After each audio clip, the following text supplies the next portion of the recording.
લક્ષ્ય ન્યૂઝ, એક નજર, એક લક્ષ્ય. સુરેન્દ્રનગર જિલ્લા પંચાયતના બોર્ડમાં મહિલા સભ્યોના સ્થાને તેમના પતિઓ બોર્ડમાં હાજર રહેતા વિવાદ. ખુદ સુરેન્દ્રનગર ડીડીઓ પ્રમુખની હાજરીમાં બની ઘટના. મહિલા સશક્તિકરણની વાતો વચ્ચે મહિલા સભ્યોના પતિદેવો વહીવટ કરતા નજરે પડ્યા. સુરેન્દ્રનગર જિલ્લા પંચાયતના 34 પૈકી 19 મહિલાઓ સભ્ય, પરંતુ મહિલા સભ્યના પતિઓ વહીવટ કરતા હોવાનું આવ્યું સામે. મહિલાઓ સભ્ય ચેરમેન પણ વહીવટી કરી રહ્યા છે. પતિ ડીડીઓ અને પ્રમુખ સહિતની હાજરીમાં બની ઘટના. મહિલા સશક્તિકરણની વાતો વચ્ચે સભ્યના પતિ વહીવટ કરતા હોવાનું સામે આવતા ચકચાર. Bureau report Brijesh Trivedi, Surendra.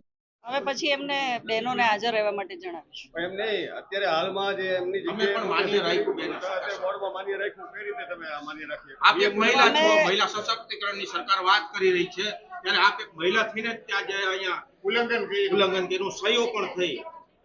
Next મીટિંગમાં એ લોકોને હાજર આજે રહેવા સહયોગ જણાવીશું. કરી છે એની પર કાર્યવાહી શું કરશો? સહીઓ કરી છે તો એમને કહીશું બીજી મીટિંગમાં હાજર રહેજો. આપણે કયા કારણસર સહી થયું, કરવાની સત્તા છે એમને?